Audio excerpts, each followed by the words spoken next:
Welcome to the Daily Illini Sportscast. It is Tuesday, February 26th. I'm Kyle Milnamow. Rain or snow, this Sportscast will still be here to keep you warm. We'll look into the Illini softball season thus far and the swimming team getting it done outside of the water. First, we start with Illini hockey. Even though the Illinois hockey team has officially played their last home game of the season, they are expecting the stands to be full of orange and blue clad fans when they take the ice for nationals this weekend. Patrick Kelly has more. The Illinois hockey team has played their last home game of the season. Or have they? This weekend's national tournament will be held in the Chicago suburb Bensonville, and with 23 of the 28 Illini players hailing from the Chicago area, senior defenseman and Orland Park native Mike Evans says the team is expecting a sizable turnout from family and friends. I know a lot of our family members are going to be coming. A lot of our friends are going to be on spring break at their respected schools because their spring breaks are a little earlier than ours. I think it'll be a good thing for us. We're going to have a lot of support there, and it'll almost feel like a home game aside from the fact that we'll be playing on a smaller rink. While the Orange and Blue are looking forward to playing in front of the Illini faithful, junior defenseman Ben Burbridge says going home to the suburbs for nationals will be a good way for the team to regroup. Yeah, I think so. It'll take away a lot of the distractions of campus. It'll be just, we'll have some family time and some team time. It'll be nice just to take a step back from the academics and everything and really just focus on what we're doing, which is nationals. Even though the event is being hosted by Chicago-based Robert Morris University, the Illini expect to dwarf all other teams in terms of attendance. Mike Evans says the turnout battle might not even be close. I almost feel like we might have more fans than Robert Morris. We're a big-time school from Illinois, and we have a lot of alumni from Chicago. I feel like we almost might get the most fans of any team in the tournament.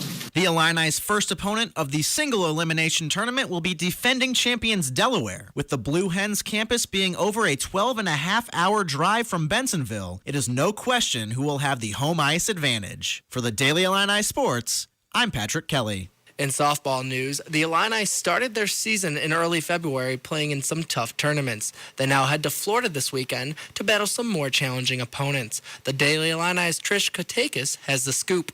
The Illini softball team has made their way into the season playing some of the strongest teams in the country. With their current results at 5 wins and 9 losses, they've been hitting the cages, getting in as much practice as they can. Going into their games last weekend, freshman utility Remni Perez knew that they were going to be playing against some of the top teams, including Washington and Oregon State. Knowing this, they practiced their pitching and their defense to better their performance. Our pitchers came out strong, and we knew that we needed to play strong throughout the entire week and give them a good run for their money. Senior pitcher Pepper Gay still stands strong in her confidence for the team, despite going 0-4 this past weekend at the Mary Nutter Collegiate Classic in Palm Springs, California. She has high hopes in their defense for their upcoming game against Kentucky this Friday. As a team, we definitely got better.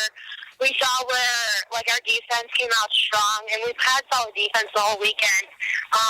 Offensive-wise, we just didn't get the clutch hits with runners on. We didn't score enough runs to win the game. Head coach Terry Sullivan added a large class this season, bringing in 8 freshmen and a transfer to the team. Sullivan's season outlook is positive, with the good feedback from the teammates they've been receiving in the past few invites and tourneys. I think some of our youth is learning to really make some adjustments at the plate.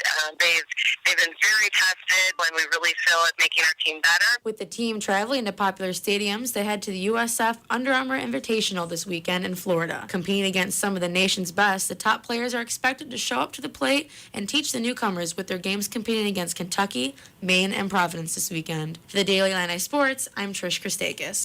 In Illini swimming and diving news, the women earned the Fall 2012 Scholar All-American Team Award. The Illini's GPA finished tied for 28th in the nation with a 3.40. Presented by the College Swimming Coaches Association of America, teams must maintain a 3.0 grade point average on a 4.0 scale. Their grade point average also earned them first place in the Big Ten. And that will be all for me today on Daily Illini Sportscast. Thank you for joining me. I'm Kyle Milnamow. Stay warm, everybody.